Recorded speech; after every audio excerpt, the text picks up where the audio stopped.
Amazing.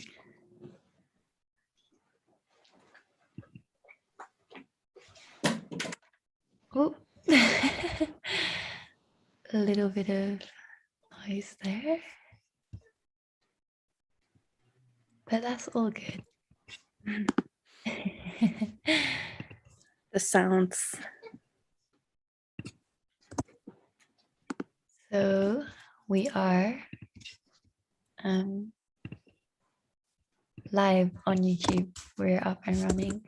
Very nice. Hey. Thank you so much, everybody, for being here. Yeah, thank you and welcome. And for also sharing all of your amazing work with us. So yeah, maybe to open up, just share a little bit about the exhibition. Because yeah, I think it's almost borderline experimental. We created this quite interesting virtual space together with Sarah. Sarah's also going to be joining, I think, or was just here, but has now left the conversation. We'll maybe be back in a minute. Yeah. We created a virtual space, and we have this idea of creating an archive, right? Maybe you want to share a little bit about that, Meru, or I can. I don't know what you're feeling.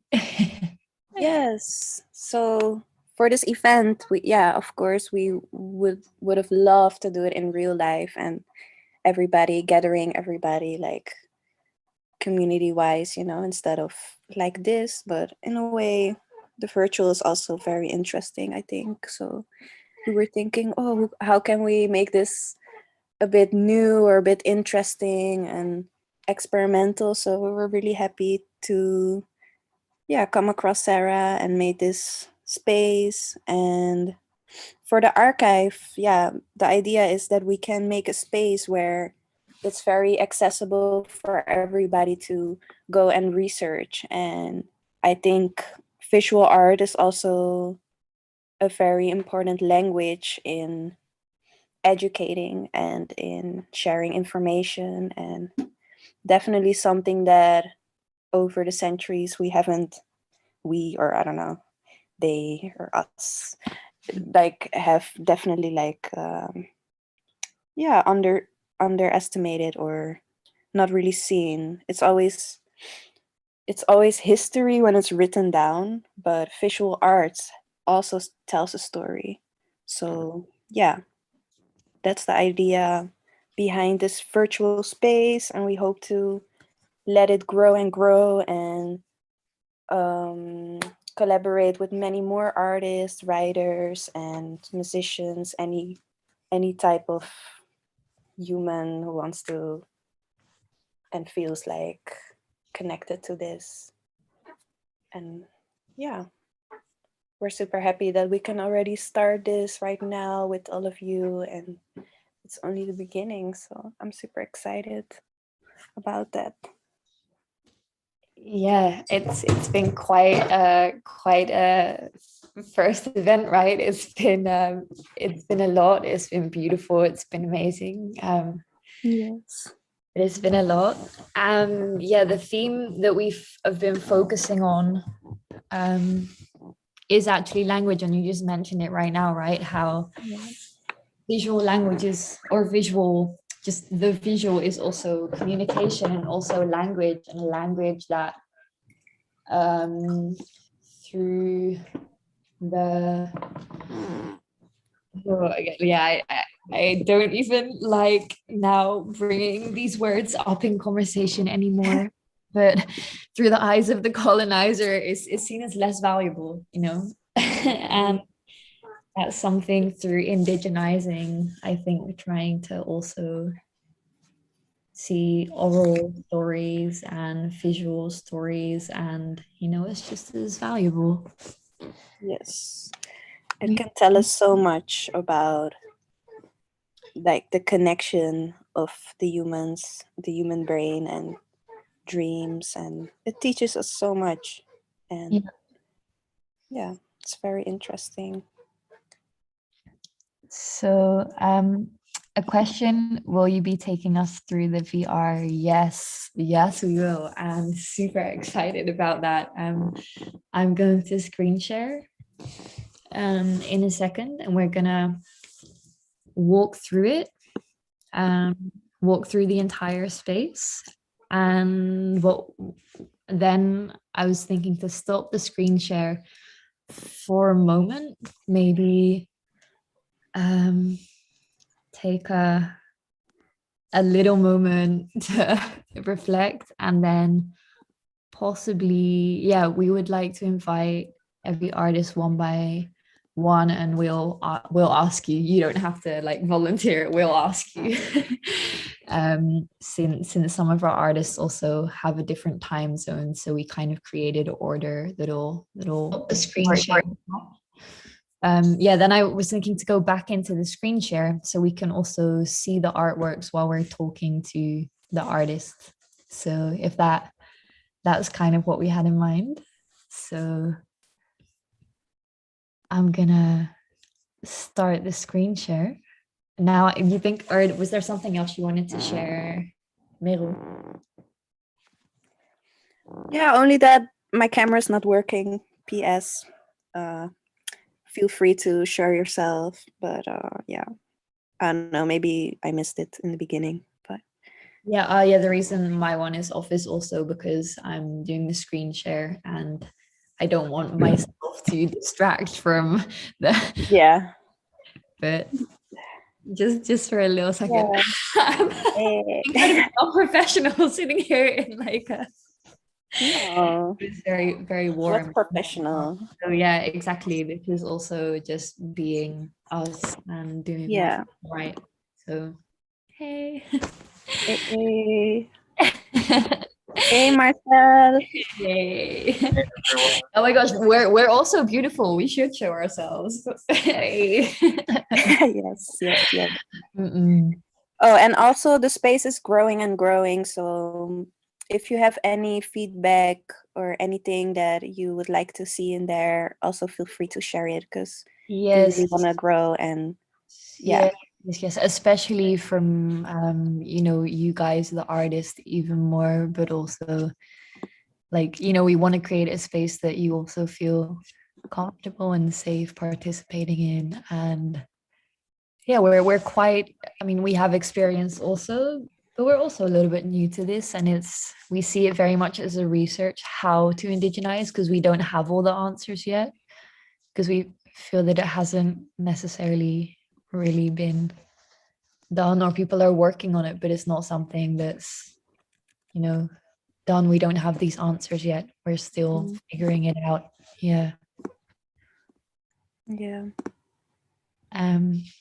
So yeah, I'm gonna start this screen share.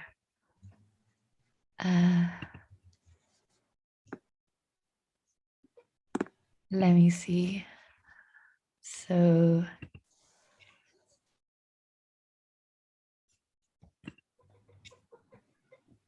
I hear your chicken in the background.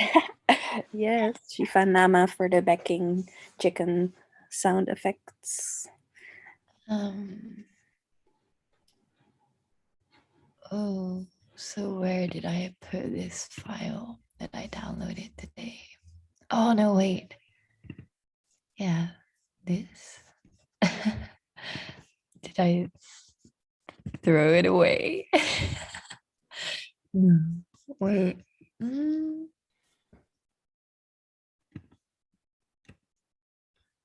Okay, wait. I'm gonna stop the share for a second because my laptop is very much a mess. And I'm just gonna take a second. Yeah. Also, a little feedback from this week. So we had a couple of workshops where we researched indigenizing, and yeah, we call it indigenizing because we want to center the indigenous sciences, or you could also call it naturalize, like coming back to the nature sciences instead of decolonizing. I guess the term is more known, but yeah, also part of the research is creating our own language.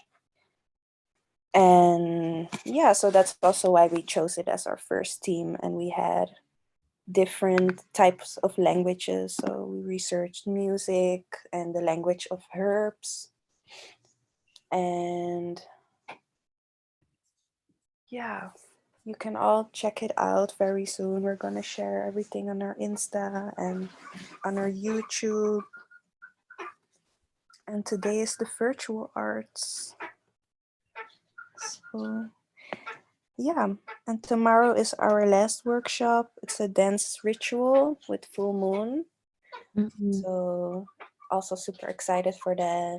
And because dance and movements, body language and body movement is also very important to learn more about that.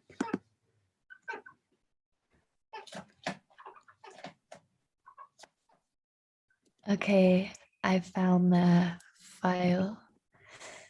So I'm gonna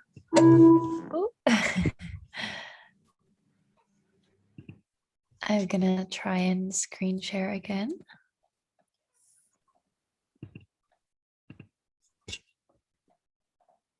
I just put it onto my desktop so I can get to it easily.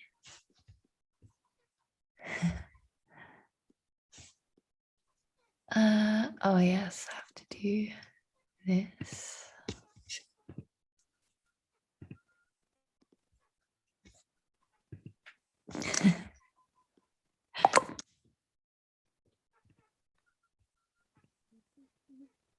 Okay.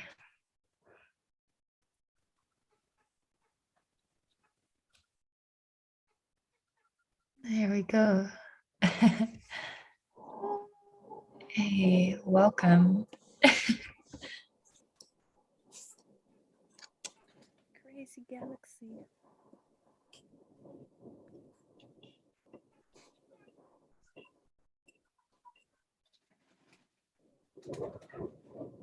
This is so amazing already.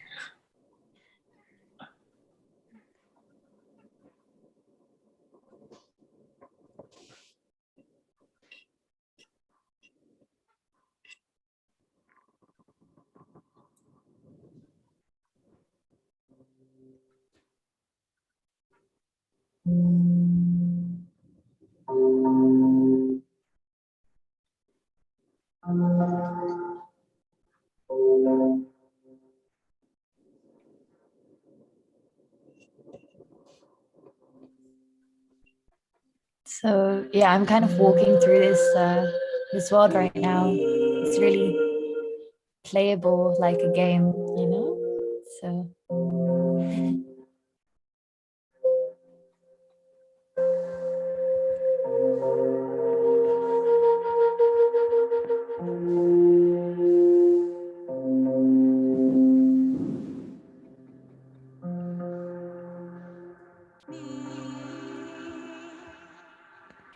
I saw that Sarah actually joined us in the meantime. Welcome. Sarah, so good to have you also here. Creator of this this world.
So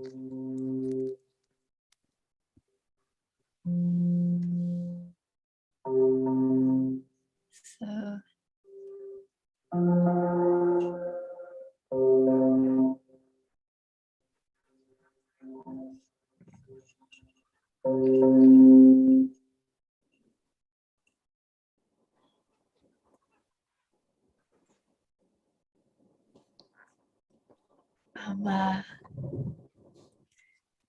just gonna leave this space for a moment, and yeah, maybe I have a moment to reflect. I'm like a little bit speechless myself, as in yeah, it's very special. um yeah, so this is the space we created with the idea for it to be an archive in which our stories will have a space, like a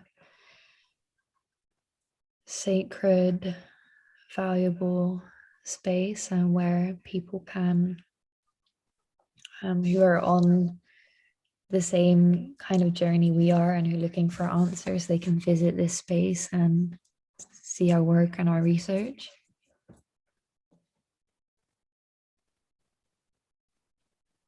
And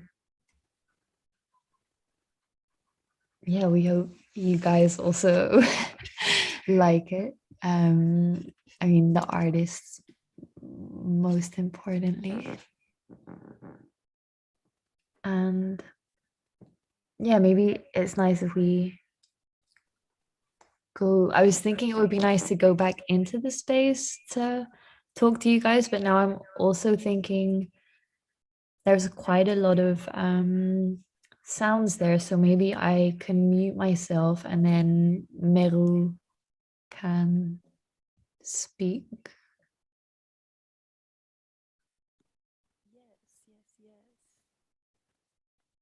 Yeah, I'm so happy how it turned out. It looks so amazing.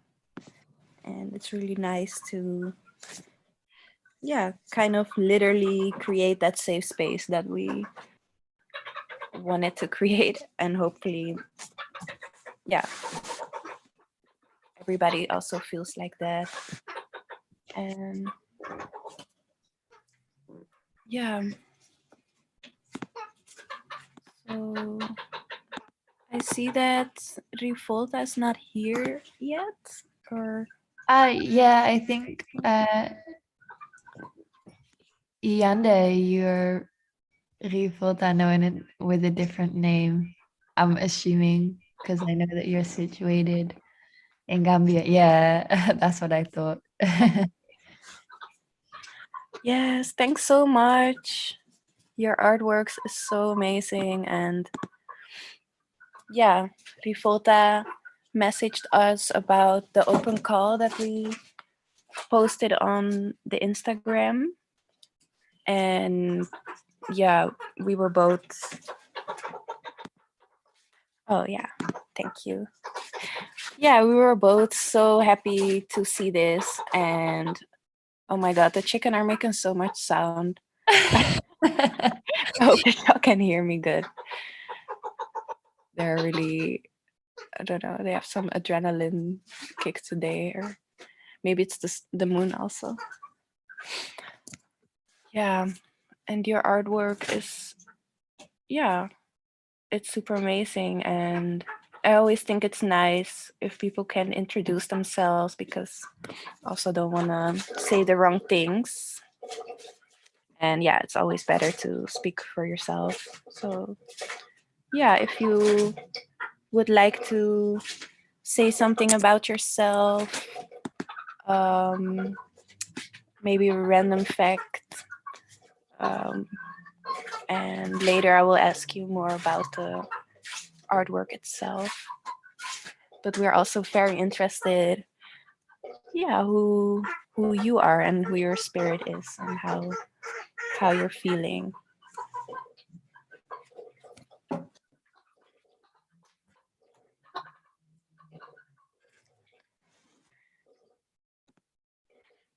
Whenever you're ready. Is this directed to me? Yes. Sorry, I thought you were just creating a space and Oh, asking a question. yeah. So I'm just introducing myself and just saying something about me, and then later I'll be speaking a little bit more about my work, correct? Yes. Yes. All right, thank you so Thank much. you.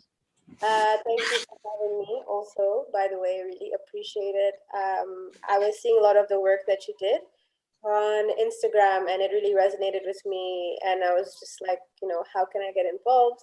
So we got connected. For myself personally, I'm based in the Gambia. I'm Fulani. I have a lot of other things mixed in, but mainly Fulani, from Futa Toro in northern Senegal, and we migrated to the Gambia, so now I'm in the Gambia. And a fun fact about me, oh, I don't know. I just tried to make tofu from chickpeas and I burnt it, so that's Hey. Something like that. Gonna try that also. Nice. Thanks so much. It's so amazing to connect worldwide. Like that's also such a blessing of the internet, even though sometimes it can be annoying, but that's so amazing and really happy to hear that. Yeah, you resonated with it and that we're now collabing, and yeah, really happy that it all happened so fluently. So thanks so much for emailing your work. You can see them here in the space. So yeah, what was your process creating these works? Did you already? This work is very different from the work that is now what it is. That's African Guardians. Yeah, so these are carved from rubber. I don't know how they actually say it correctly in English, but it's like rubber to turn into like an ink press. Mm-hmm. These are the negatives from that. And this is kind of how African Guardian started. I was visiting my mother and I was making these things. So I don't know if you know a lot about West African culture, but they're masquerades and we have them for different ceremonies, different rituals, and each tribe has their own. So I wanted to do these designs and make cards to give out to my family, just for nothing serious, to be honest. And my mother had just given birth to my younger sister, who is now 5. So it was a few years ago. And from there, she was like, you should do something that can share some information with your sister about more things about our culture. And, so then I was like, that's a good idea. Let me try to make her like a little book for when she gets older to color in and look at. So I made a little coloring book with the different tribes in West Africa there that we're connected to either by blood or like tribal cousins. And that was the first African Guardian Sahara to Sahel book. And it's a 10-part book. Wow, that's so amazing. Yeah, so what was cool about the thing is I just posted it online to my friends and I was like, hey, you just, when you're just sharing information about what you're doing, and I just shared it online and a bunch of people were like, hey, can we buy one? Can you? I was like, yeah, I guess. And then this bookstore in Washington, D.C. called me and were like, hey, we wanna buy a bunch of copies for our bookstore. Are you interested? And then from there it kind of took off and is now what it is. And it started off from block printing to coloring books, and now it's the coloring books and the film more than the block printing, because it's quite difficult to get the rubber to do the carving for block printing. So it's pretty much hand-drawn images turned into digital coloring books, and then we also create films.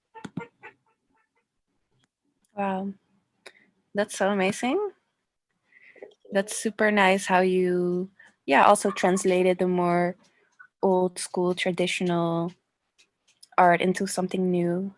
It's really amazing.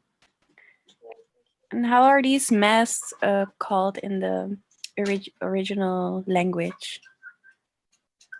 So you know. these are okay.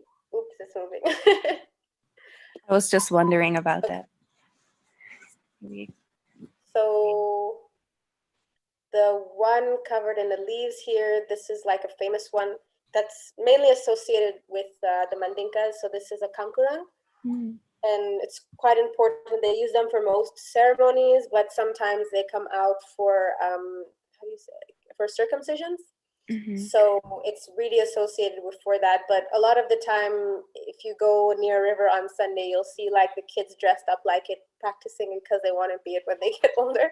So, but it's a lot of the time it comes out as a main ceremonial thing for circumcisions or ritual of passage type of events. And we have a really big competition for the kankurangs in Gambia. I don't know about other places in West Africa, but I can say in Gambia, it's actually my birthday weekend. Every second weekend of January, they have a big competition where they all come out, and it happens at dusk, and they compete to be the, you know, the kankurang of the area, and it happens in a place that used to be an enslaved people's fort in Jangjang-Bure, known as Jamestown here.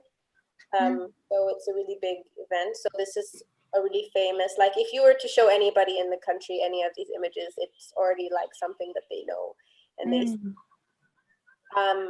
there's one that has like a pole, and then there's like straw coming off of the body. I don't know if we can get to it. Yes. So this is a kumpo. And it's normally comes from the Jolas, which have because they were very big on resisting colonial power when they were. I didn't hear you for a second. Could you repeat that, please? Hello? Hello? Am I back? Yeah. Okay. Where did I cut off? You said the name of this, and then. Okay. So yeah, so this is called a kumpo, like Kumpo. Some people spell it differently. It's not from a language that actually has any writing, so you can spell it anyhow. So this comes from the Jola tribe in the area. So basically, there's a pole that's on the top of the head, and the body is made up of straw on the body. And a lot of the time it comes out for feast ceremonies, and now with modern day it's really kind of symbolizes the end of the year, along with the other one also, which is also a kankurang but in a different sense. But both the third one and the first one, they have competitions, but the third one that has the horns on the top, they have a competition at the end of the year during New Year's, and they put different markers and figurines. And in the capital city in Banjul, every kind of block has their own representative and have their own markers to represent themselves, and there's a dance competition. So this is also a type of kankurang, but a bit of a different one than the first one. But yeah, so they're all different masquerades and have a lot of intricate history in many different parts of them. And yeah. Wow, that's so beautiful. That's really amazing. Thanks so much for sharing this. And I hope if anybody comes to Gambia, you can come and check out many of our numerous masquerade museums. Yes. Or events. Yes. Would love to. That's so amazing. Yeah. Also, I think for also a lot of people for myself personally, I have roots in Venezuela. So we have a lot of people and ancestors from West Africa, and it's really interesting to see these masks because they have a lot of similarities with masks in Venezuela. Just a little side note. Maybe other people from the diaspora can also recognize that. And also there's another artwork also with masks that Bethany is going to talk later about, but it's really interesting. Yeah. And what is for you meaning behind these masks, like in general. They all have like specific meanings, but So they all have specific meanings and certain times that they come out. I mean, for me and my process behind when I did that, I don't know. I did it when my mother was giving birth, and it was kind of calming for me because it was quite a stressful situation. So I just started doing it, and then I made it as a card. So that didn't really have too much of a deep thought process versus yeah. what African Guardians is now, which is more of bringing back the mic to Indigenous storytellers, filmmakers, creators, Yes. and just people in general to be able to tell their own stories and what it means to them to be Indigenous in the face of globalization. Yes. So we have the coloring books as a form of alternative education that can be offered in a digital form, or if people want to order hard copies, we make the hard copies and ship them. They don't have access to like a really good printer. And then we have the film aspect where we have 4 filmmakers in different corners of Africa. And they go into their, I mean, with COVID, obviously, we don't travel anymore, but Yeah. we fund the travel from the sales of the coloring book, and the filmmakers will go and find different Indigenous groups and interview them to share their own stories. And then we make a small film based on the different tribe or focusing on one person, but it's all dependent on the person that they're interviewing it and the filmmaker, how they want to structure their film. So Yes.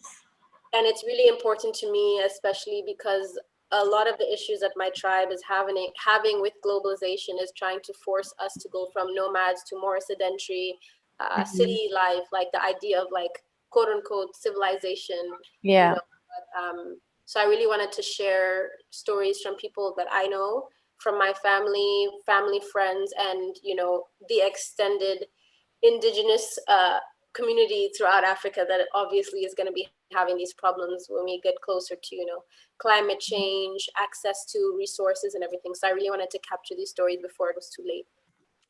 Yes, that's so amazing. Thanks so much for sharing your story and the story of the people around you. And like you said, it's so important to create our own stories because people have been written it wrong about us and just from one perspective. So yeah, thanks so much for sharing this. And is there anything else you would like to share about you and your creations?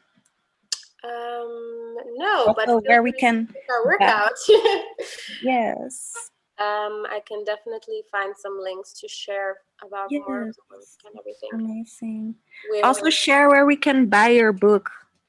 Okay, I can also do that as well. Yes. I can share the link for the digital copy where you can support for sure. Yeah. We will put it also in the YouTube Awesome. bio or like the subscription. How do you say that? Yeah. Where I can put info. Yes. And we're going to the next artist. Samita. Thank you so much for being here. Hi. Can you hear me? I think my Wi-Fi is like a bit unstable. I hear you very good. Okay, awesome. How are you feeling?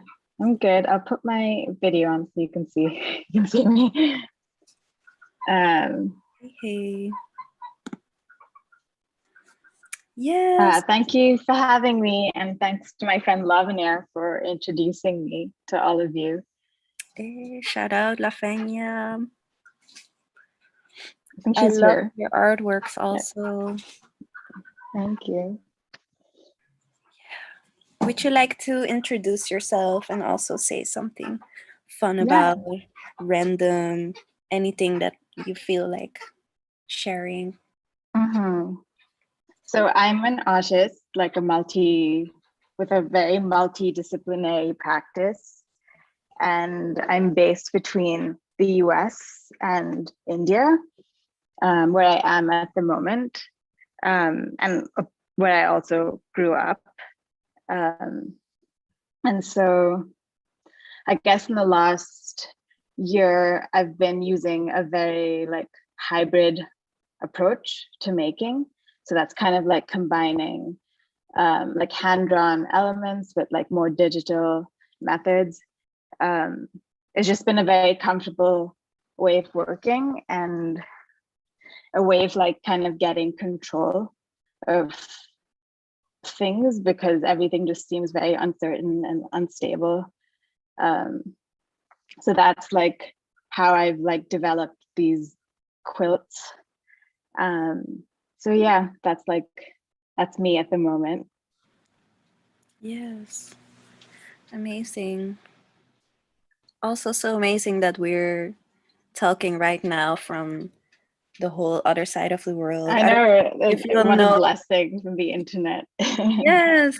I don't know if y'all know, but me and Bethany are in Rotterdam in the Netherlands. Yeah, So, I know, it's amazing. yeah. But also out of this earth for sure. The space is so cool. I feel like I never interacted with a space like this before. Ooh, Just that's so like it's nice. so wild. Yeah. I'm also so happy with it, and I just have so much inspiration for how this can grow, like also just the whole um digital aspect and like VR and 3D. It can be so big, so Mm-hmm. gonna be Yeah. amazing. Yeah. And how, so talking about language, what is for Mm-hmm. you the way that you can communicate through this particular discipline? I think about language a lot, because I think my work essentially is a way of a visual language of things coming together, like very literally. But I think this particular series, the quilt series, I think I borrow the language of quilts, but kind of like subvert that tradition. Because I know like with quilts, a lot of labor goes into making them, but I didn't want to take away from that, but kind of borrow like the patterns, the texture, and kind of like the story that it's kind of like embedded when people make quilts. Mm-hmm. I think of that a lot, like the act of like friendship, the act of like care and love. It's just something that I wanted to replicate in another media. Mm-hmm. And kind of explore that. Yeah. That's so amazing. Yeah, language is very interesting, and there are so many ways, and it's really crazy that we only see words as a way to communicate when Mm-hmm. yeah. So yeah, what was the process for you making this artwork?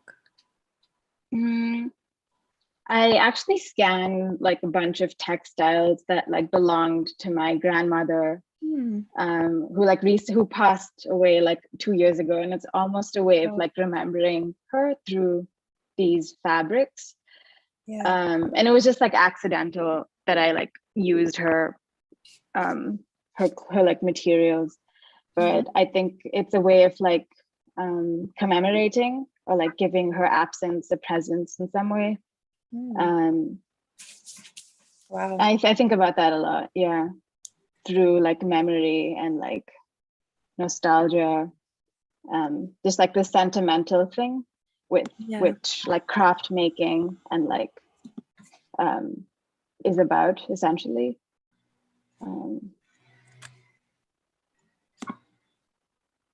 Wow.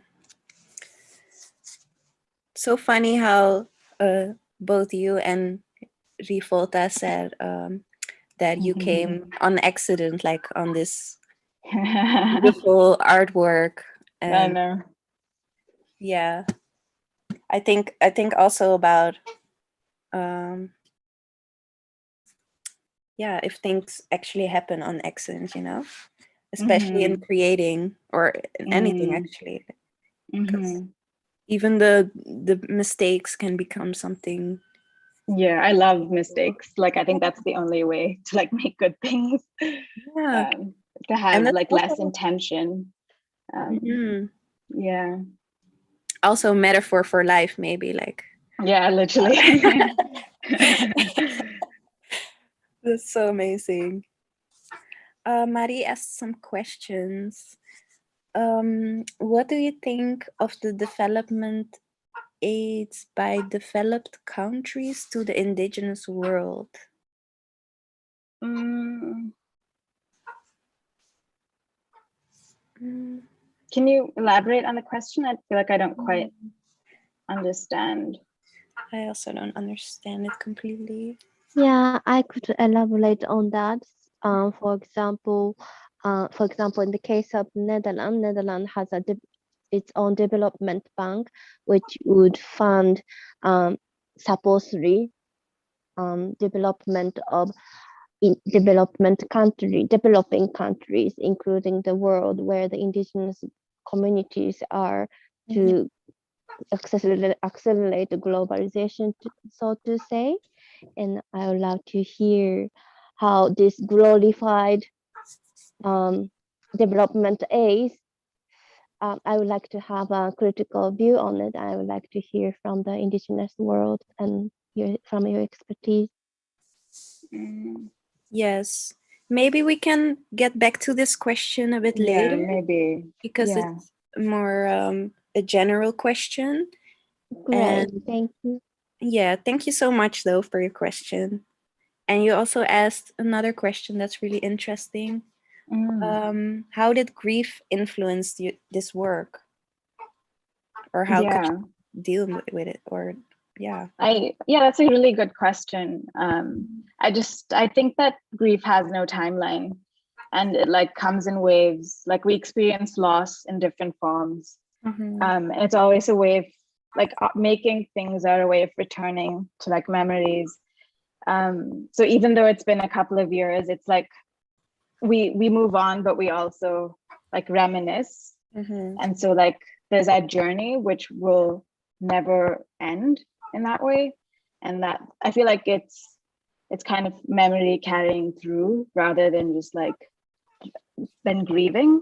It's more of like acceptance and like coming to terms with what like reality. And like I said, it's like absence and presence and negotiating that relationship. So I would say like this is not a work about like grieving per se, but a way of just like honoring someone's presence in your life through the act of like quilt making. Yeah. Yeah. That's beautiful. Yeah.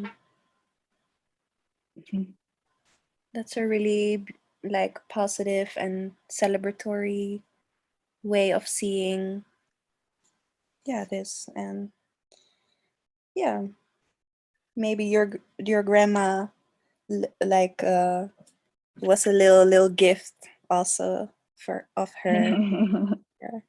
Yeah. I always think, or maybe I want to believe that inspiration comes from something bigger than us. So definitely. yeah. Thank you so much. Thank you so much for having me. Yes, no problem at all. Like it's so amazing to meet all these artists that think the same and have the I same know, it's like a theme. whole big world. Yeah, it's so beautiful. And we all learn, I hope, at least personally, I learn a lot from this, and it inspires me a lot, and it touches me, because it's so important that we write our own stories and that we represent ourselves and show the world that we are here. And Yep. yes, thanks so much. Thank you. Yeah. Super amazing.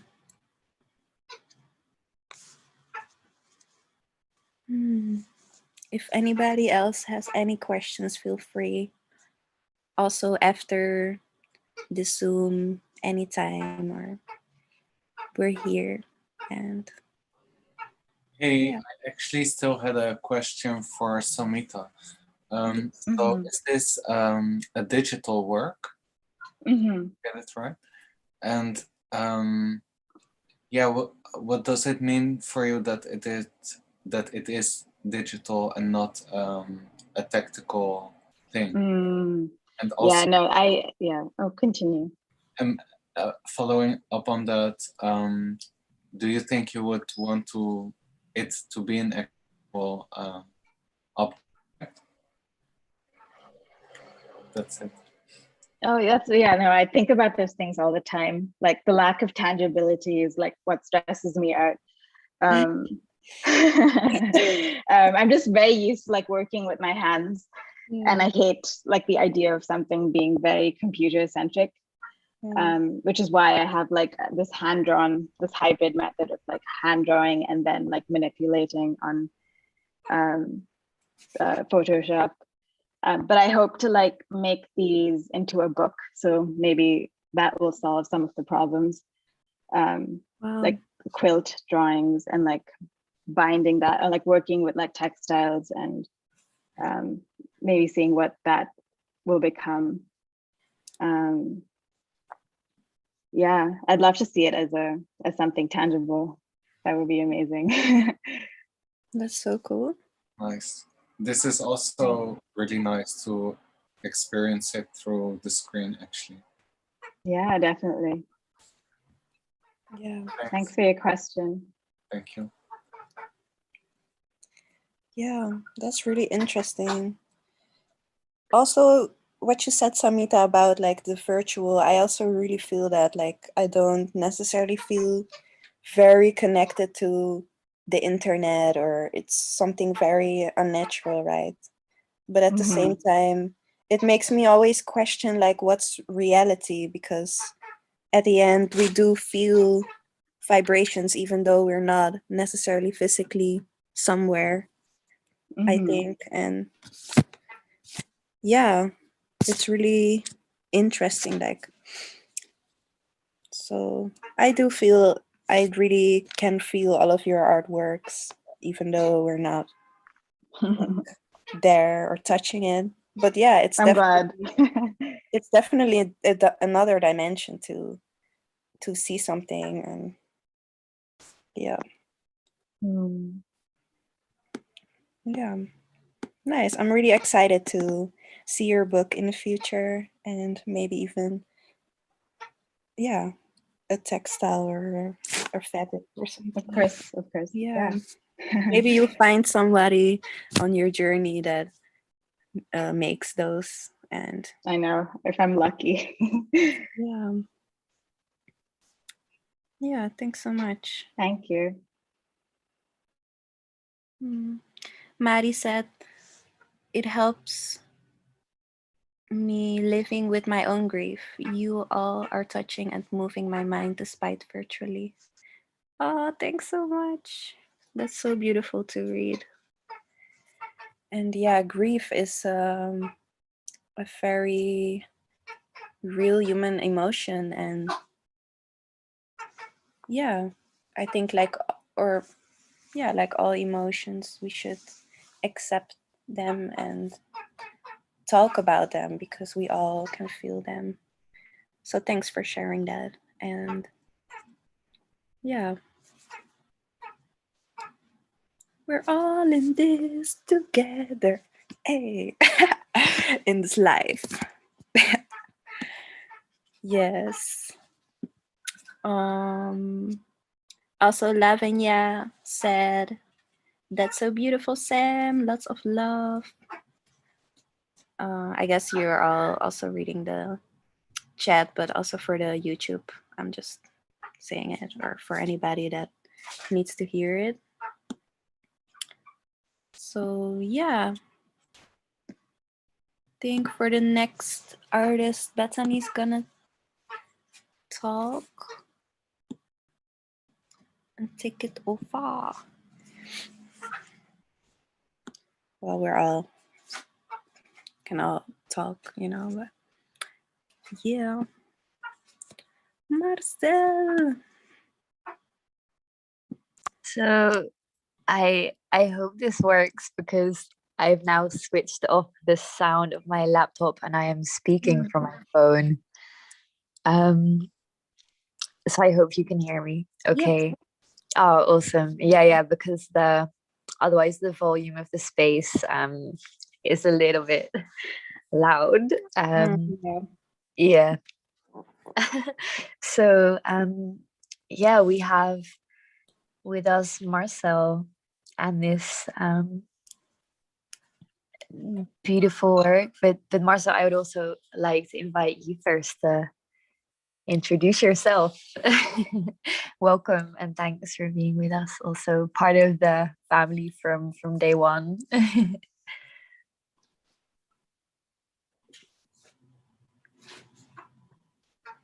Oh, you're still. Oh, I can't hear you. Yes, thank you so much for having me. And I love all the work and the whole space. Actually, I've been thinking and dreaming a lot about a space like this, and yeah, it's really special to see it and be in it. It really feels like we are in that space right now. Yeah, so I'm studying fine art right now, but mainly I'm figuring out myself and this life and what I want to do, what I can do, and where I want to go. And yeah, so I have Syrian roots, but I was born here, and there is a certain detachment from my roots that I'm also trying to heal and get in touch with. And yeah, then there's this work. Also kind of happened in an intuitive flow. At the time, I was thinking a lot about, kind of third genders or non-binary genders, and how there is not such a clear space for that in binary thinking. So binary where there's only male and female. But there's, kind of a lot in it as well about me feeling like, for example, a twin, or like being twins, but in one body, or kind of, also these forces that try to shape you in this binary at the same time. Yeah. Also, I really like this white border kind of gives it an extra meaning to me, seeing it in this space, because this space is so natural and so, how do you say it? Like universal or something. And for me, kind of them having this border around them really shows that disconnect from nature or the universe when you try to define something in just having two opposites. Also in nature, there's so much variation. Some plants grow fruit without having blossom, or animals that can change sex. There's so much variation. Yeah. Yeah, I think also hearing what you're saying and thinking so many indigenous cultures, do you have even like the language for other genders than just this binary, right? I think that's something very important to explore and uncover. And yeah, that's why I also really like this artwork. I think, yeah, recognizing also myself in that kind of conflict dilemma, what to call it. I'm not sure exactly. Yeah, could you maybe share a little bit also about the medium you use and the process for this? Yeah. Yeah. So yeah, first about what you're saying, like these third gender variations, actually in all global indigenous cultures, they are present, and they also take in a really important role in mediating between the spiritual and the physical, but also safeguarding nature or relations between people. So I think that is really important to revalue, or maybe to save that position and relation. But yeah, so about the medium, this is a picture I had laying around. I'm not sure how I got it, but it was a just married couple. And there was also this childhood picture I had, which split into, or how do you say it? Yeah. So suddenly my face, so this is actually my face, had two separate parts, and then I laid them down and they created this separation on the bodies. And then I felt like, yeah, creating this kind of exoskeleton, or kind of this energy body. It's not per se skeleton, but in a way it also is. Yeah, and then I scanned it, and that's it. I love, by the way, this little flower here. In the corner. Yeah. So cute. Yeah, it kind of like is a mirror or repetition of the flowers in your work. Kind of, it's very nice.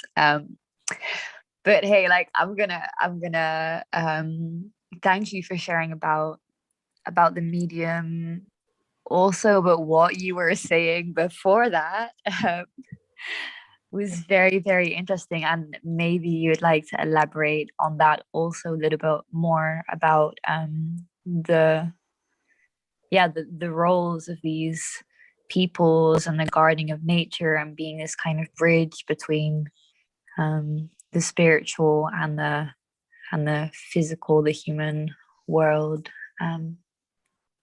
If you would.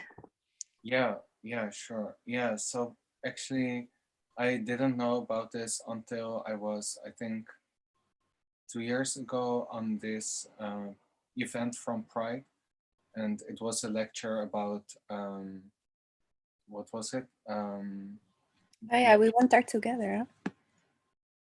Huh? Were you there? Yes, by the end. Yes. Yeah. Yes, that was with Mercy as well was there. So it was about what was it? No, non-Western gender identities. So there were these examples of indigenous cultures and speakers from them. From, for example, a Native American speaker and a Mexican speaker as well, and they elaborated on these genders and the terms that they had and the position that they had. And there I kind of saw that overlap of, in kind of anthropologist language, they call it like shaman, but that's very generalizing and kind of stereotypical. and creates kind of a distance as well. But I kind of recognized myself in that position, kind of in this non-binary position that also has a big spiritual and creative part that I don't feel represented in queer identities as I knew them. But yeah, so that was kind of like a personal connection to it. And then I started to read more about it and watch some documentaries. And yeah, I think what's so fascinating is that throughout the world and throughout time, these people have always existed, and even being separate from each other, all have kind of created a similar practice, so to say. And that for me really illustrates that in that position, you do get a certain access to information or ways to do things. And yeah, I think it's just amazing that that is so universal, you know? Like, yeah. And I wonder if that position and that kind of genocides didn't happen in colonial times, because it was often these gender non-conforming people or men wearing dresses or the opposite that were the first to be naturalized or killed in those times. And then I wonder if that kind of created this big disconnect and kind of this aggressive relation with nature, towards nature. Kind of saying a lot, but yeah, No, there's a share lot of everything, yeah. ideas and a lot of thoughts and feelings about that.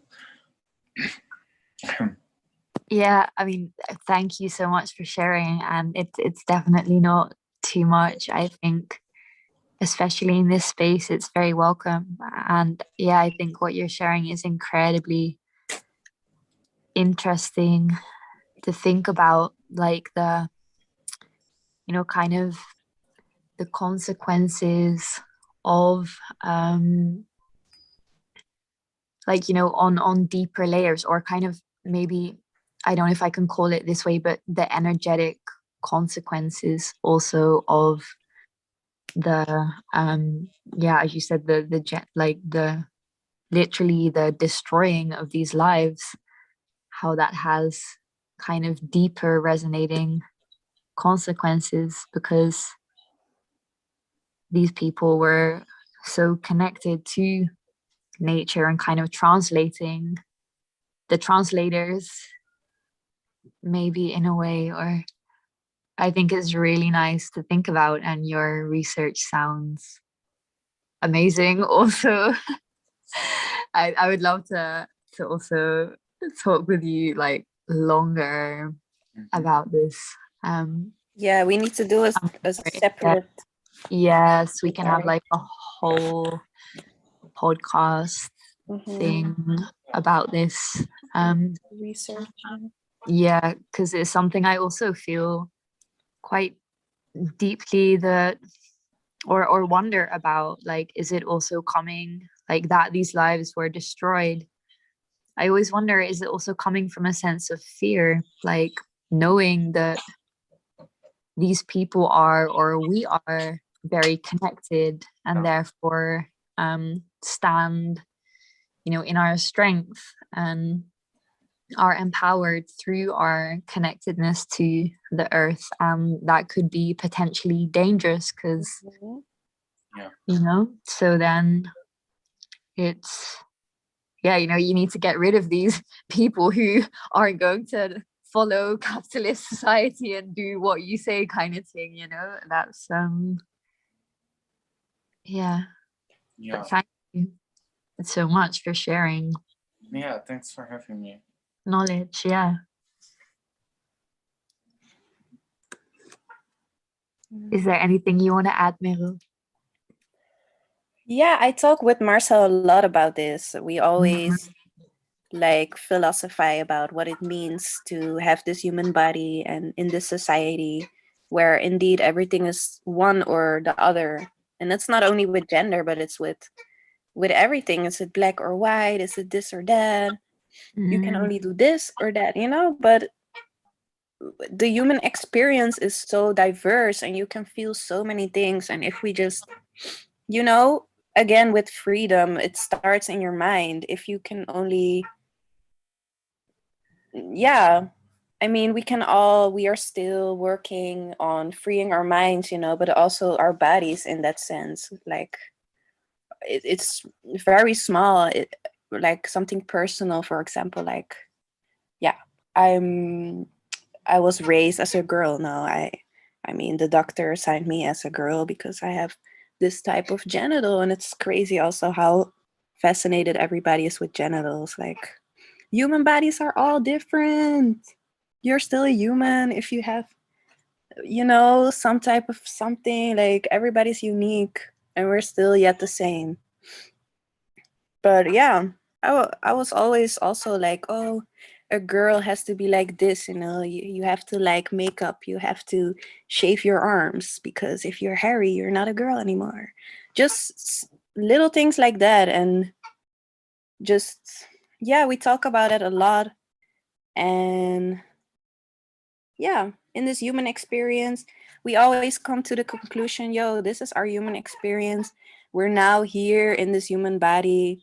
We can do whatever we want. If I want to wear a pants, remember that people with a womb couldn't wear pants for like not so long ago, you know? So it's crazy. And people need it's all about, yeah, just being yourself and just doing whatever you want. If you like cooking, you like cooking. It doesn't mean you're this or that. If you're a caring person, it doesn't mean that you're a woman or feminine energy. It's just you like that. And Mari also asked in the comments, would you say there should be one gender, human or the diverse and numerous definitions? And that's also like super interesting because, yeah, I think nobody really got the answers, but I did hear that in Hindu you have like a lot of different gender identities, and even now in the LGBTQ plus community, you have a lot of different gender identities. So yeah, but yeah. Do you have any ideas about that, Marcel? Should Um, there be one gender, or can we have a whole spectrum, or should we say gender is doesn't exist? We're just human. That's the gender. I think a good thing in gender as well. I don't think that there should be just one gender. Like, I think it's good if there are men and women and other genders and other genders and other genders. I think that can also create a balance. But I do think it's also good to, yeah, like Meru said, like when genders are so separated from each other, it becomes a threat to your gender if you do something that is opposite of it, for example. Yeah, I think that boundary is gonna be a bit more blurry over the years. But yeah, no, I'm pro gender. But after all, we are all human. That's important too. That should be the base for it.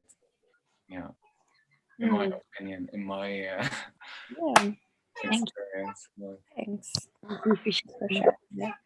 I get super excited talking about this. The- but we should definitely do something else because it's super interesting, I think. Yeah. Yeah, for sure. So for the next artist, I am gonna share because he couldn't be present. He's situated in Indonesia, and there's a 7-hour time difference, and he wasn't feeling 100%. So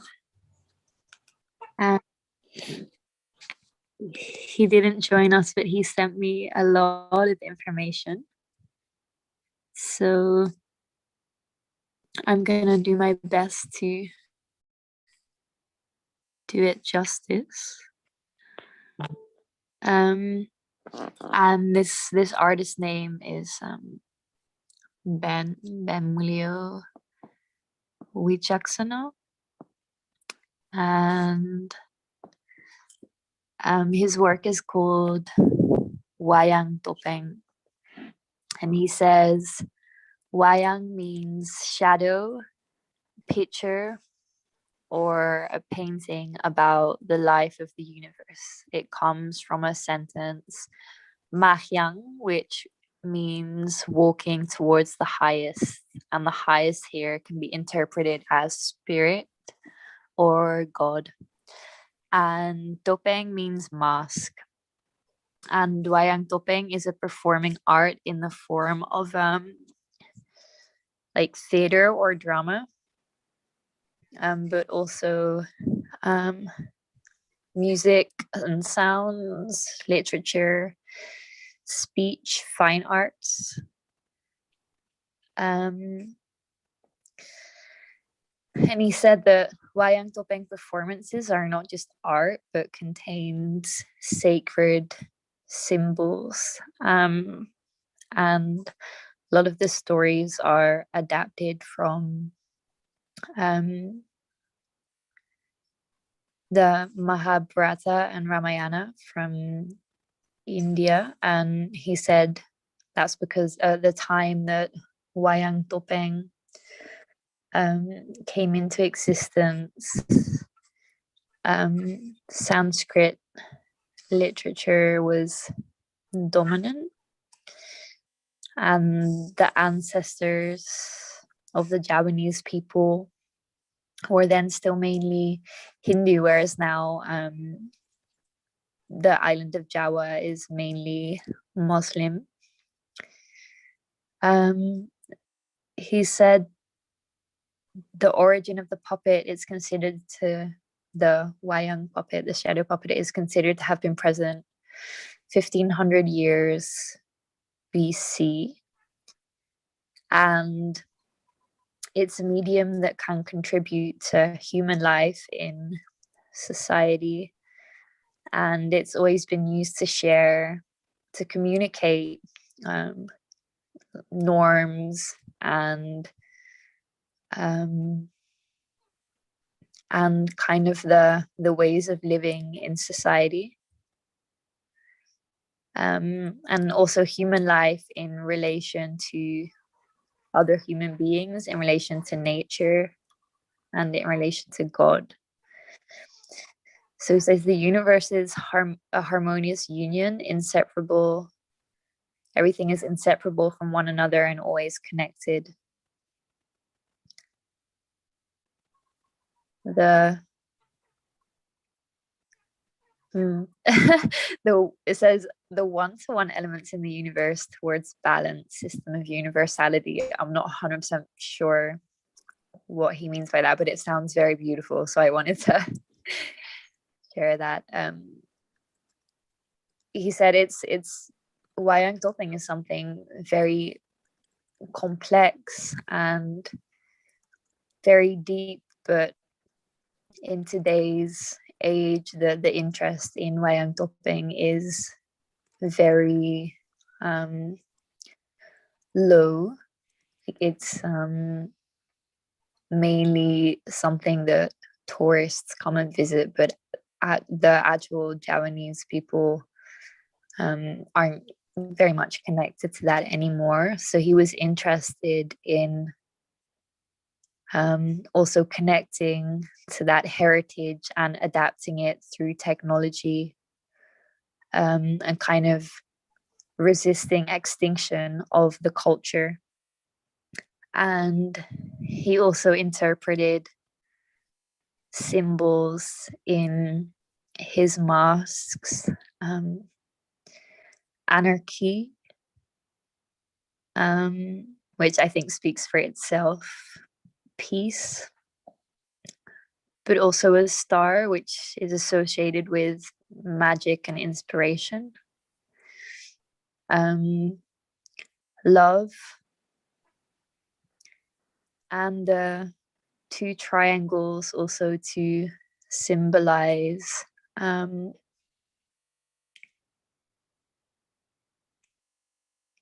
the duality. And yeah, he shared that during working on this project, he kind of connected to his heritage and his ancestors. He said he felt like he was a medium translating also what they wanted to share while he was creating this project. Yeah, so that's what he asked me to share. Yeah, so that's Ben's work that he shared with us. He worked with 3D animation, as you can see. And also I'll just turn on the sound to also play the song again for a second, because I also feel that that's very nice. It's traditional music that you would hear in a play of wayang topeng. So I'm just gonna turn on the sound again for a moment.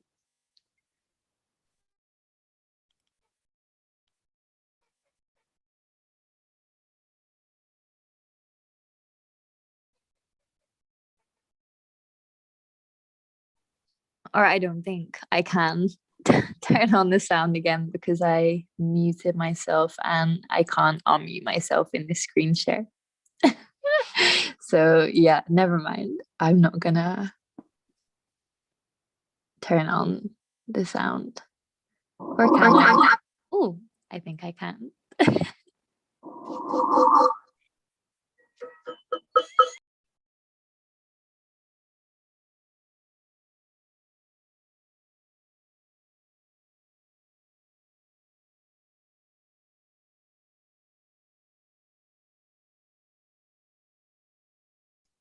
We're not hearing anything, right? Yeah, then I think I cannot share it without it being without it having like a feedback. So yeah, no, then I think that's all I can share for Ben.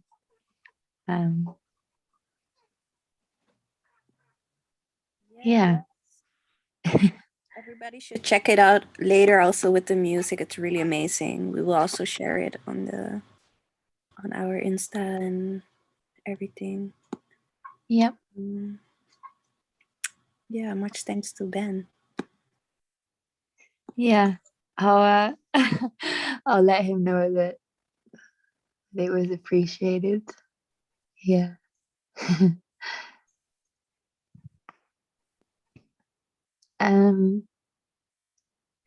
So yeah, the artworks we have left are yours and mine, I suppose.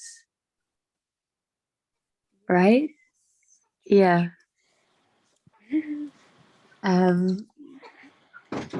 Do you want to share about yours, or shall I share about mine first? I'll share about mine first, otherwise, and you can. Yes, that's cool. Yeah. Wait, I do see that I do need to Your battery. charge my laptop. So let me grab the charger. Yeah. Technology. Technology. Yes, I really love the pictures that you shared in the space. Yeah, so it's funny because actually I created this work with Ben also, and one of them is an image of Ben, and yeah, the story behind these works. We created a book together, a photography book, and this book is actually called Speak Bahasa, which means Bahasa means is the language in Indonesia. It means language in general, so you can have Bahasa Inggris or Bahasa Belanda. But it's also when you say just Bahasa, it can refer to Indonesian, and Bahasa is a language that is spoken across most of the islands as either a first or a second language, because there's thousands of languages. So there's one general language for people to be able to communicate with each other, and it's kind of a Malay language. And by speak Bahasa, what we actually meant that as a critical question, kind of asking, do you speak the language? And where that question came from is that, yeah, being on Indonesia, and we were living on Bali at the time, we wanted to research this combination of youth culture, the traditional culture, and then kind of a neo-colonialism that was kind of happening there, and how people have a very specific idea and prejudice and stereotype and all of these notions about Bali and Indonesia, and it being kind of this paradise. And yeah, we kind of wanted to critically reflect on that, what it kind of asking this question, you see this image and you have this idea, but do you actually understand the language that is being spoken? Do you actually connect it on a deeper level, kind of triggering people to think about their position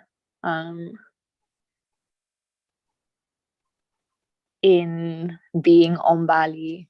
And I think that was the main thing we wanted to research. So we created an entire book, and these are just 2 images. And I chose these 2 images because I thought it was also a nice contrast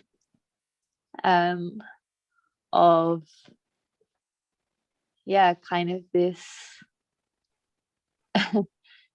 very, so this is this image is of a traditional Balinese kind of blessing ritual or offering to spirit and to ancestors. And this actually was at an event, like an art and skate event for youth. This was going on, and this event was really amazing, like really amazing artists and really amazing culture. And yeah, it was very interesting because this event, it's very much a side of the island. The people who come and visit there as a tourist, they don't visit these spaces. They don't perhaps, yeah, I'm not sure why, but they just don't visit these spaces, and so there's a whole world they don't see. And yeah, also how not seeing these things and not experiencing these things gives you a very one-sided view of what a place can be like, and how, yeah, that's also can be dangerous, you know. So we kind of wanted to share that and show that and make people reflect on that. Like, do you speak the language? What's your position? And how could you maybe engage more? How can you learn the language? And then language, yeah, not in a literal way, you know, but also in this broad way that we're talking about. Yeah, I don't think I really managed to share the essence of this work right now, because I'm also maybe not in the complete focus to talk about my own work. But yeah, that's kind of it. Thanks so much. It's also a bit what you're saying, like people experience like going to Bali or going to Indonesia and only experiencing a very specific experience. It's almost like a virtual experience, like this medium in a way, like but also I saw a question in the chat. Can there be positives in tourists not seeing, from Rivolta? So yeah, I think there can definitely be positives in tourists not seeing. And I think, I mean, that was also very much involved in the work, because yeah, I just mentioned the word before, but kind of this neo-colonialism. So and it's you know, it's quite challenging to speak about this as in here in this moment and in this space. I'm trying to do it in the most neutral way I possibly can. But yeah, I think it is very much this idea of people coming to this place and being there as if this place is theirs to own, to claim, to be, to stand. And for me, like, that's, it's very noticeable often times. And so I think there's also a value in the not seeing, in these spaces being unseen, because in that way they don't get kind of colonized, but then also at the same time, like, there's a duality in it, because at the same time, when these spaces remain unseen, people kind of believe their own stereotypes and get stuck in their own stereotypes of, I'm coming here with money and everyone who's here doesn't have their own identity but is just here to serve me. Yeah. You know, because they never see the other side, they never actually learn the language. So again, yeah, just like, I hope that was kind of neutral enough, but I mean, that was what triggered our research. And even in Ben's experiences of how he would get treated sometimes by his own people, like his own people, when he was out with friends in bars that tourists frequented, you know. Yeah. So yeah, I hope that kind of answered your question, Rivolta. I'm just reading what you sent in the chat. I'm gonna read it out loud. I come from a country that draws 32% of its GDP on its tourism. I sometimes wish, from my own experience, that there was less for tourists to see. It can sometimes It can be sometimes quite exploitative and performing the idea of being Gambian, Fulani, etc., to get the financial mobility from the tourist pockets.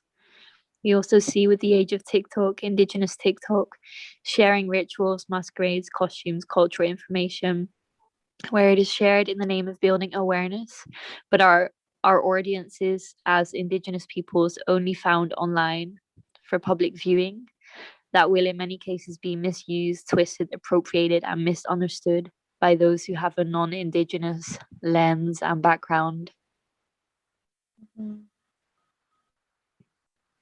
Yeah, I also have very mixed feelings about where we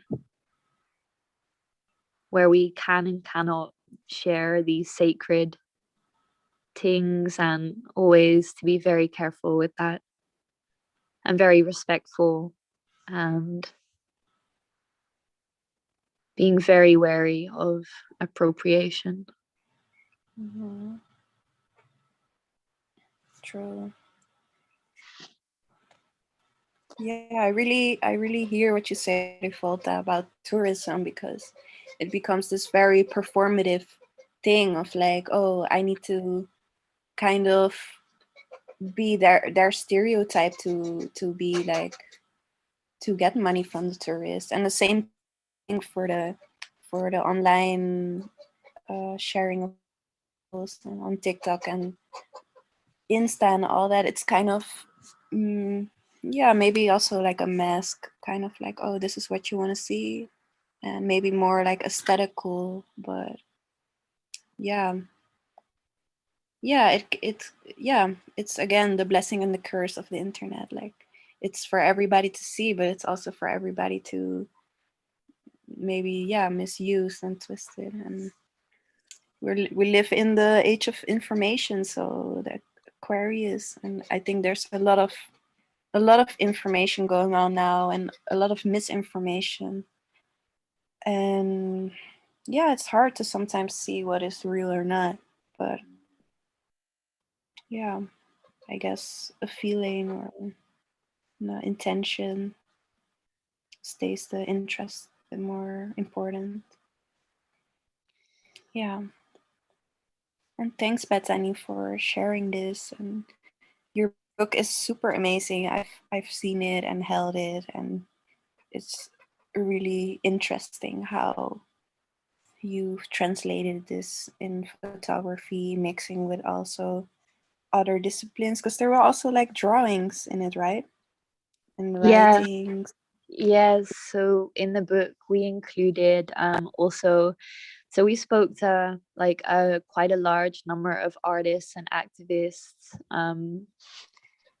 We included some artworks from them, and we also wrote, like, we added context to this book. We interviewed them, we shared their stories, and also we tried to kind of share like their life as they experience it, and kind of breaking away from this stereotype of like this land is a paradise for our hedonism and enjoyment, kind of, to like, hey, there are people who have lives and a story. And because like I think what you were just saying about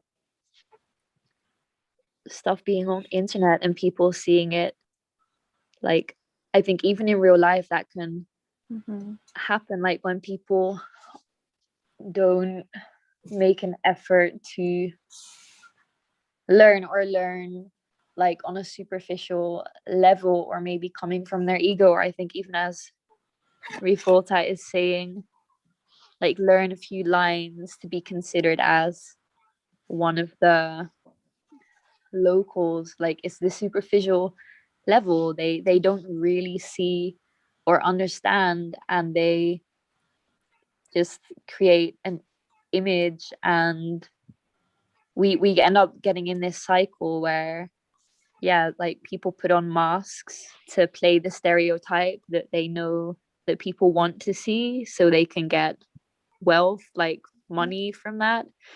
And then because these stereotypes, these roles are being perpetuated, people believe that they're right, that the stereotype they have is true, that that's the way it is. And we end up in this really weird cycle that creates more separation, you know, between us. And yeah, so we really wanted to kind of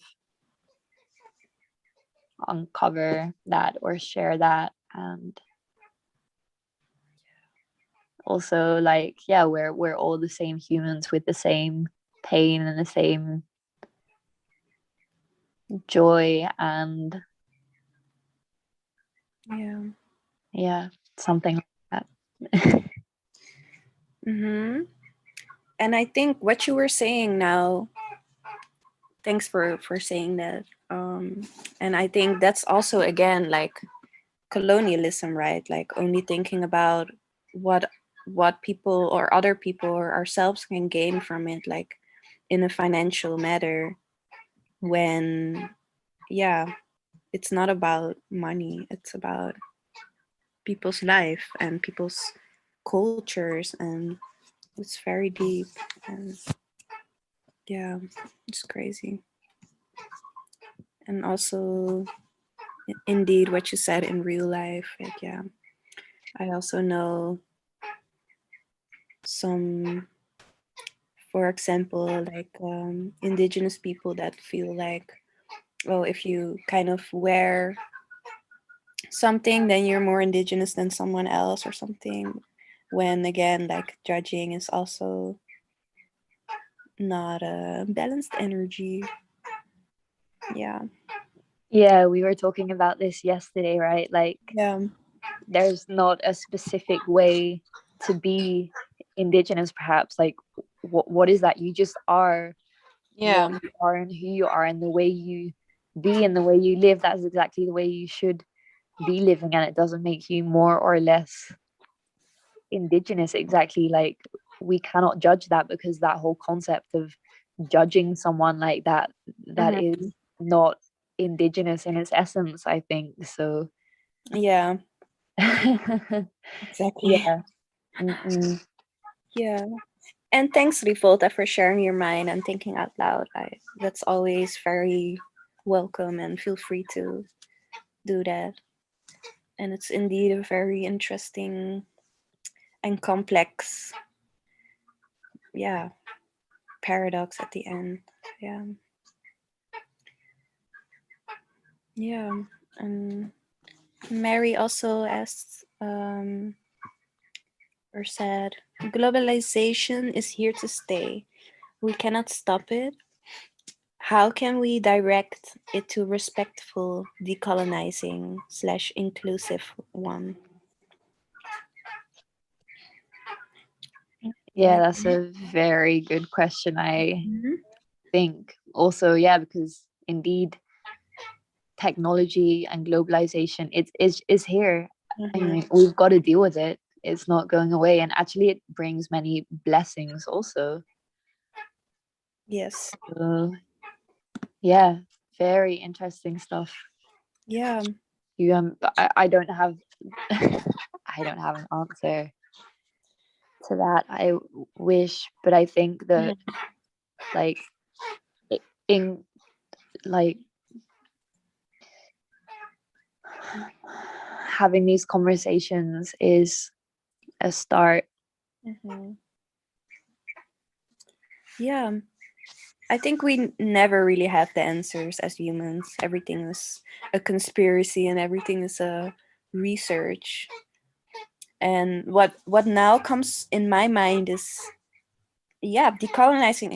It can be very small acts, like even just how you are to yourself. And then again, like money, money is also, it's something that will stay, like.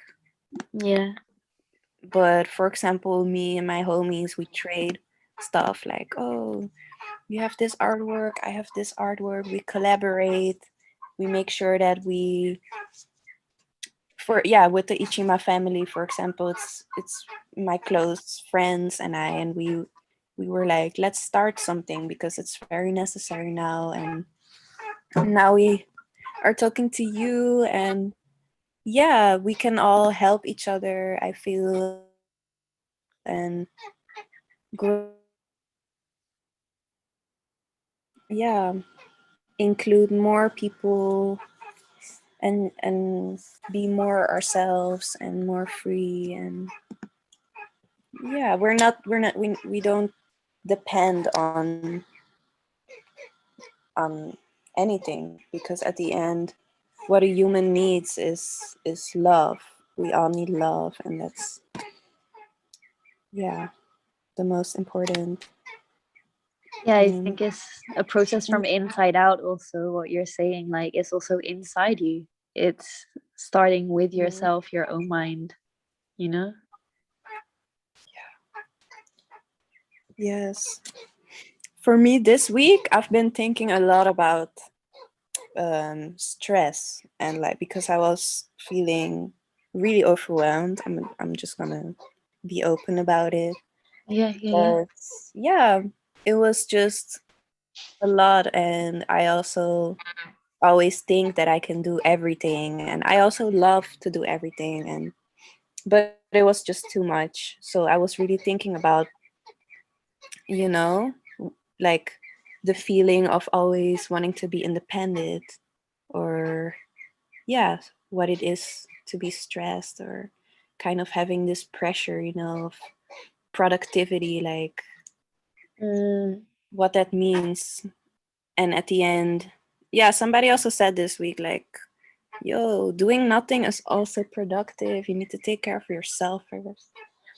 I was like, damn, that's true. Just a little side note. And yes, would love to see you tomorrow, Maddie, at the movement dance workshop. We will send you the link. Yeah, I think Mario already signed up, already has the It's very link. nice. So yeah, I'm really looking forward to that tomorrow. And yeah, pleasure as resistance. I hope my like internet is. Oh, you there? Yeah. Yeah, I was Said my saying, internet is a bit unstable. So yeah, pleasure as resistance. That's what's actually come up for me the most this week, time and time again. Like, even now when sharing about my work, I almost feel like, I almost feel not comfortable using these words. And like, this work was made 2-3 years ago almost. And yeah, this week it's come up time and time again, pleasure as resistance, and also shifting the narrative, not centering the colonizer. And in many conversations, that's what's continuously happening. So shifting narratives, and tomorrow is going to be a really amazing one for that, I think. About tomorrow, how many spaces are there still open?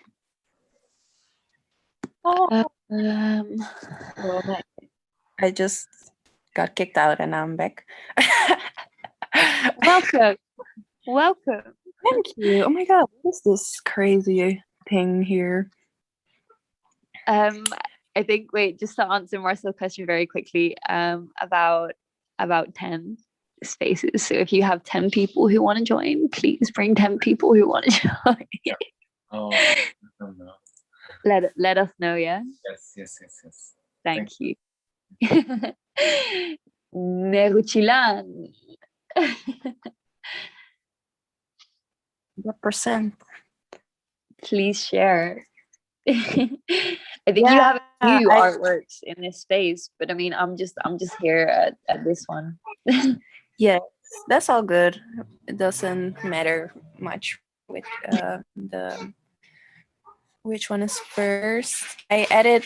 Whoa, these chicken are crazy. I have 2 baby chicken. I already said it, but just side. They're here. The dinosaurs.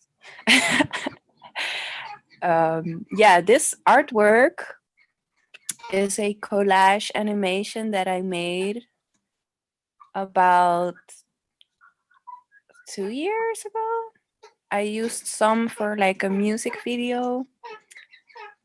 And yeah, I just love to work in different disciplines and express myself in different disciplines. And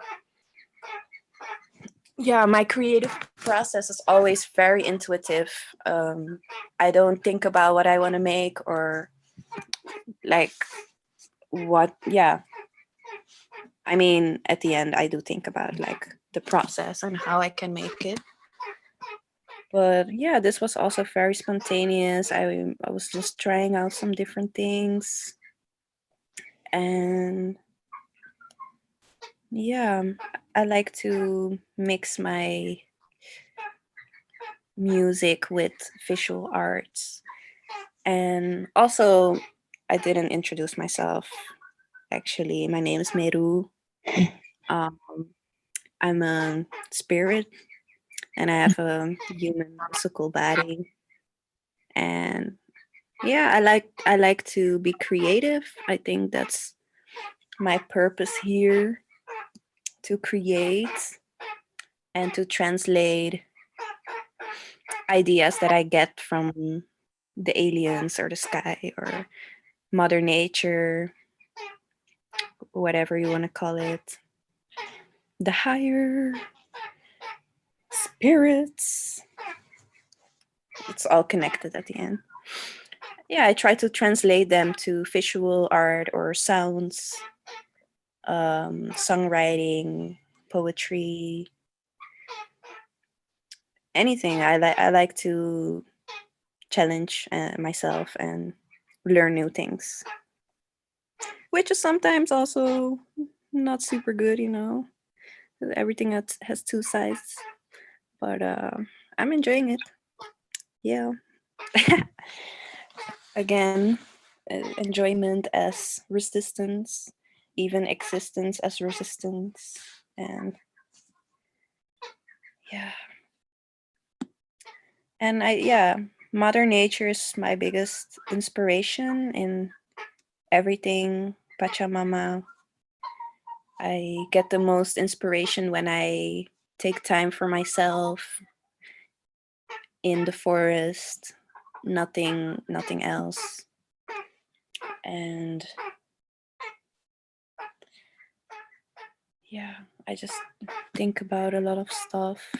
This painting I made on a old curtain. Actually, I always use materials that I find or find me, because yeah, I don't have money, period, and I've been raised with not wasting stuff.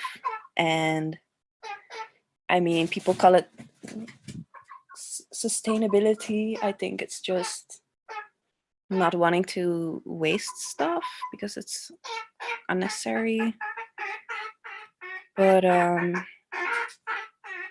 yeah, so that's also interesting in my creative process. Like, it's very much influenced by my surrounding and what I can find. And this was also very intuitive. Some symbols come a lot of times in my work, like this circle with another circle in it, which I also found out is the Mayan symbol for the sun, which is my planet in the astrologies. But it, for me, it represented also sun, light, life, the womb. It's the circle represents the circle of life. The eye. So yeah, it's a symbol that I really feel connected to. And I think everything originates from this circle. That's kind of my idea behind it. And also the water drops. I draw them a lot because yeah, life is also water. Water's also alive. The Yemaya spirit. Mhm.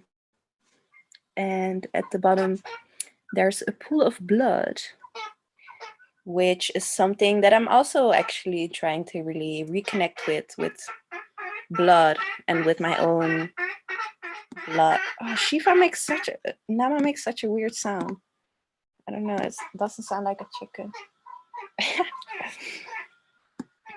So yeah, as a wombman, a human with a womb, we bleed, or I bleed. And yeah, it's very personal evolution or research.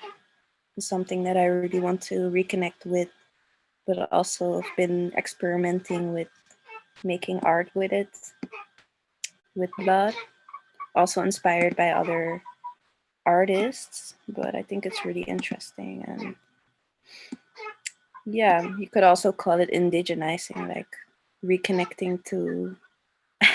Thank you, Maddie. They're so crazy. I wish I could show them, but my camera's not working. And yeah, I always feel kind of weird with blood, and which is ironic, I guess. But yeah. So I wrote in the painting sangre, woman, and I and woman, girl, and I crossed it because yeah, I'm not dead. I am just Meru. And yeah, I do have a womb. I'm very happy with who I am and this body and this human experience.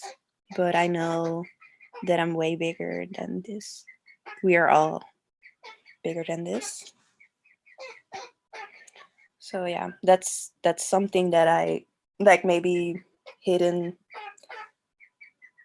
symbols in the painting, but I love it when other people see other things in my creations.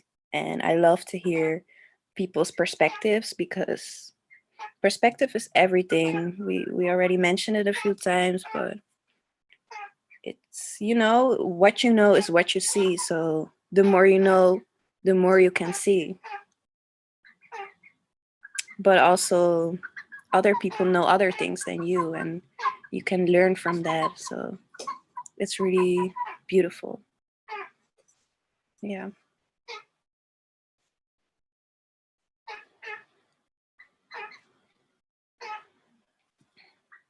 Yeah. Also, there's a song playing in the space. You can't hear it right now, but if you later check it out, and we will also post it. And the soundscape I also created. And in my music, I always use organic sounds.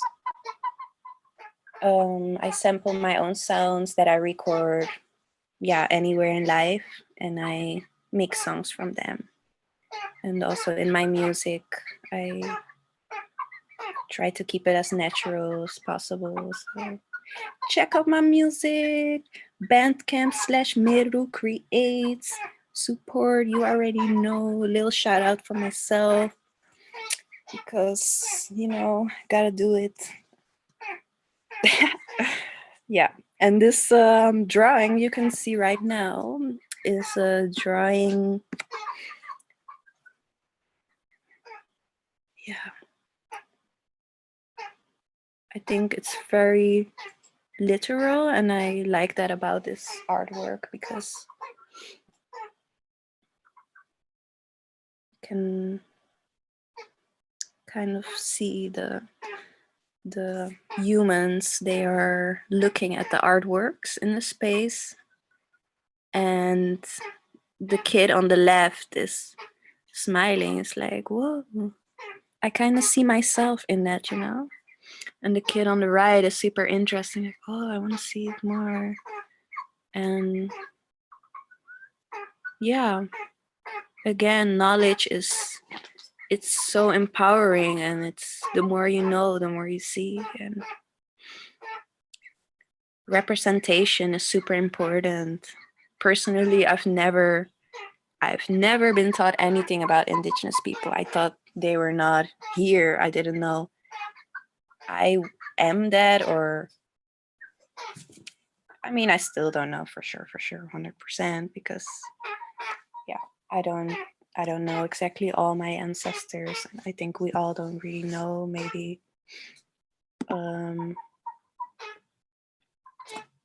But yeah, I think that's also something that I really think is so important, education, and starting young with teaching kids that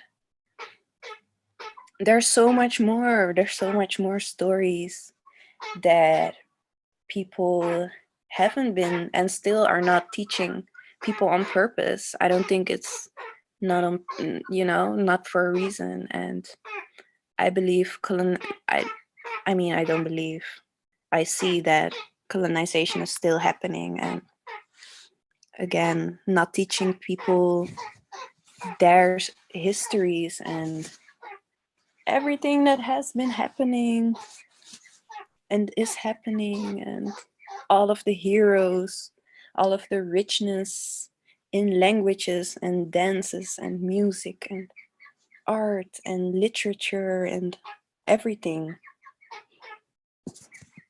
So yeah, I see myself in these kids, like discovering new information and learning about yourself.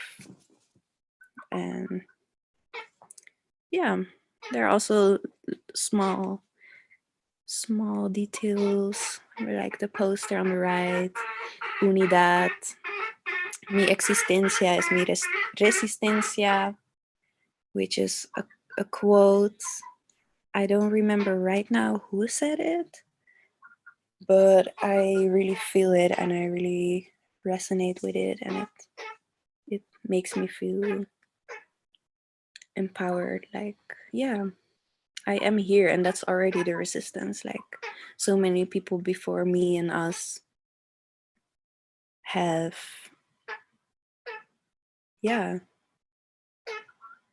have been here and are a part of me, and that's really powerful.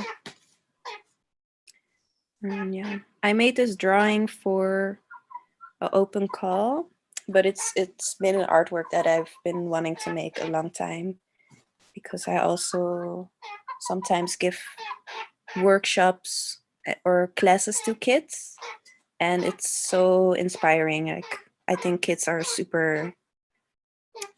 so smart, and so intuitive. And I think in the society also, we really don't think about it enough, We're like, oh, kids, they don't know anything. Like, oh, even, yeah. Also in politics or something. I think kids should be politicians. Like, I don't know why old people are there. I don't get it.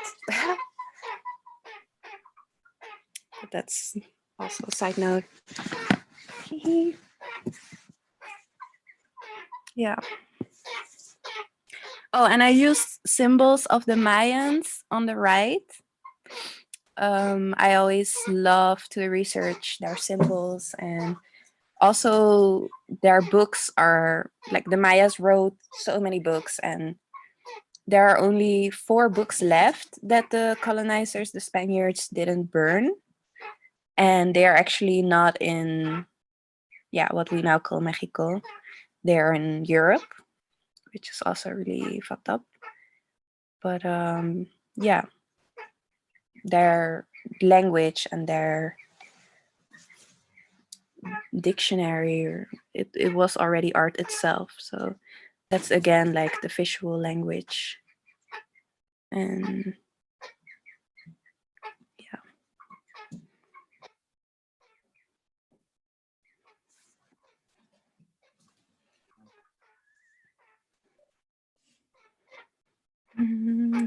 This space is so cool.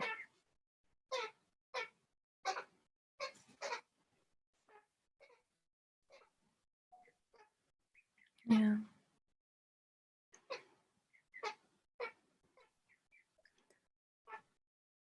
I think there was somewhere another black and white drawing.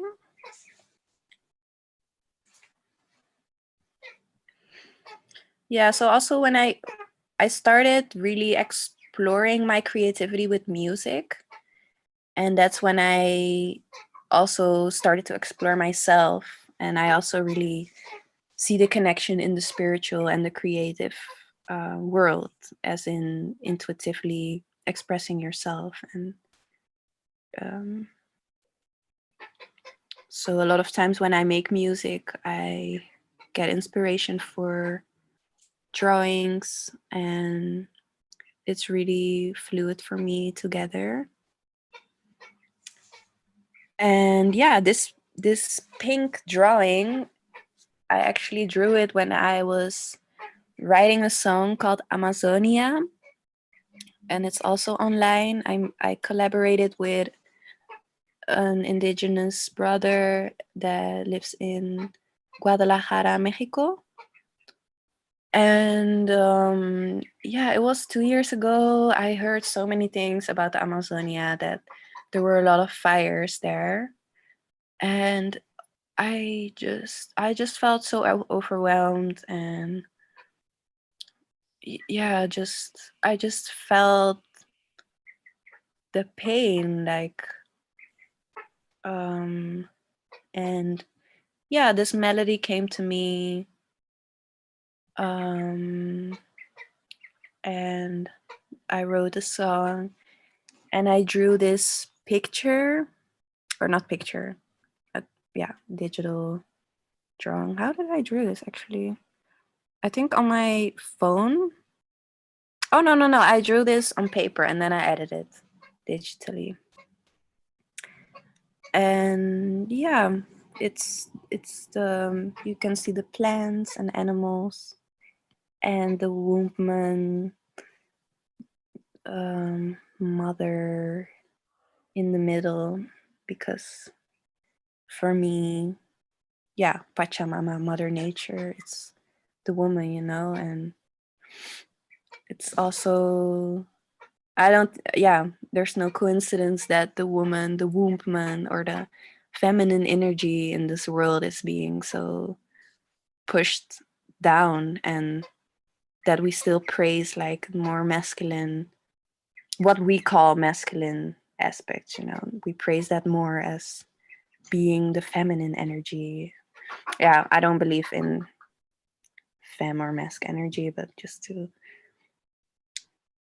for example, being sweet or something, we call that, unfortunately, feminine, right? So I think a lot of these feminine energies are pushed down, and we need more woman and more respect for woman, because that's exactly showing our relationship with Mother Nature. Yeah. Thank you, Lavenia, for being here. And yeah.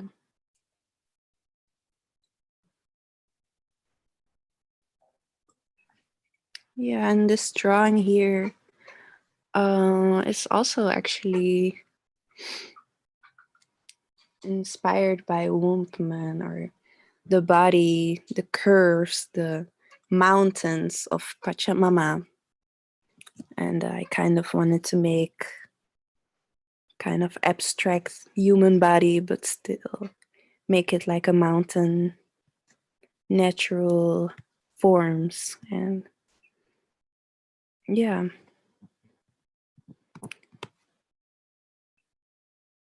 Yeah. That's kind of, or not kind of, that's how I create. And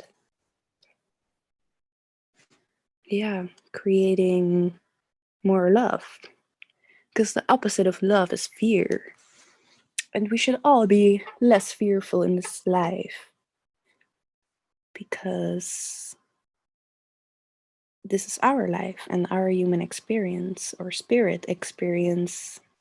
And now, in this present moment, it's a digital experience, which is super amazing. And yeah, I hope that was nice.